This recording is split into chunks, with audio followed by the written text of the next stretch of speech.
Michel Robin, ex-sociétaire de la Comédie Française et acteur de cinéma, est mort le 18 novembre 2020 des suites du coronavirus.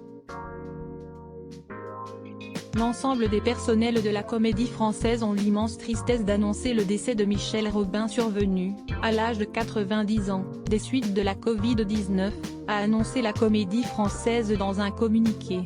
Nous avons tous un souvenir précis de Michel, parti il y a 10 ans déjà de notre théâtre, de sa tendresse et de son humour dévastateur. De sa dent aussi, carnassière et drôle, a ajouté l'administrateur général de l'institution, Éric Ruff.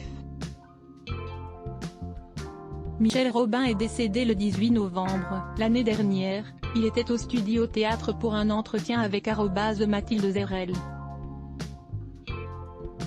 Nous republions aujourd'hui son Paradoxes pour lui rendre hommage. https://t.co/dg48i63nst, Comédie Française @Comédifre, November 19, 2020. Né le 13 novembre 1930 à Reims, Marne, Michel Robin, bien que complexé par un physique de bonhomme dégarni, un visage lunaire et plus tard une silhouette courbée, débute sa carrière sur les planches à 26 ans, après des études de droit et du cours du Lin. Il entre d'abord dans la troupe de Roger Planchon au Théâtre National Populaire à Villeurbanne. Entre 1958 et 1964, il joue dans 17 spectacles, avant d'intégrer la compagnie Renaud Barrault et d'interpréter la pièce marquante En attendant Godot de Samuel Beckett. Cela peut paraître prétentieux mais chez Beckett je suis chez moi. C'est tellement drôle et tellement affreux en même temps, confie-t-il plus tard au Monde. L'acteur, en plus de ses nombreuses apparitions au cinéma, avait été longtemps sociétaire de la Comédie Française.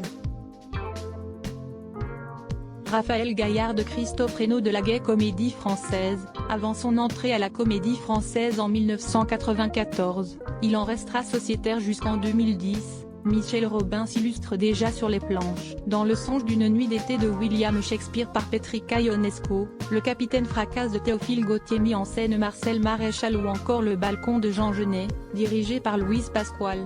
Dans La maison de Molière, il joue sous la direction de Brigitte Jacques-Haugeman, Piotr Fomenko, Lucas Emelève, Denis Podalides.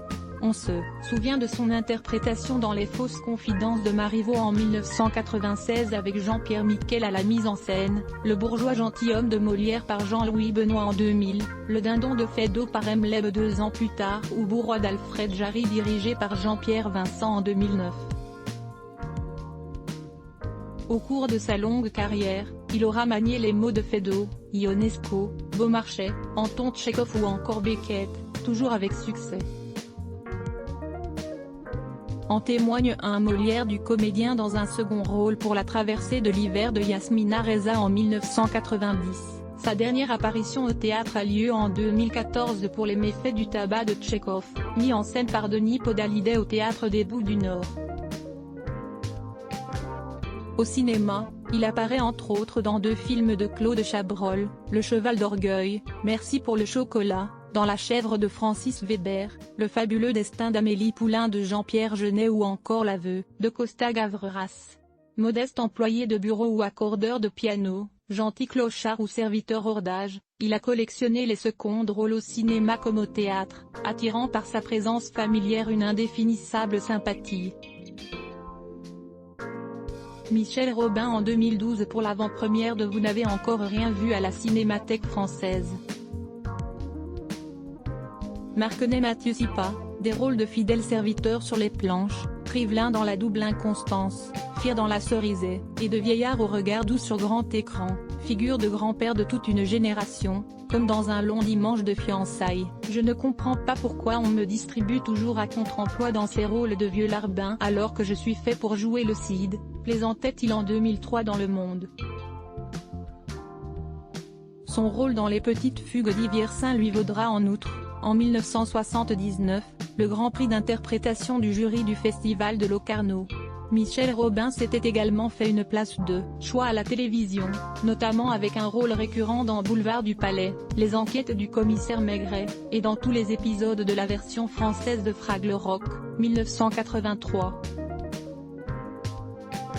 Chevalier de l'Ordre national du mérite, Officier des arts et des lettres, l'acteur avait ainsi enchaîné les projets artistiques, cinéma, théâtre, télévision, doublage, au cours d'une carrière d'une grande richesse. Nous perdons un grand-père, un père de théâtre, un ami, un grand comédien, conclut Éric Ruff dans le communiqué. Let's block ADS. Why?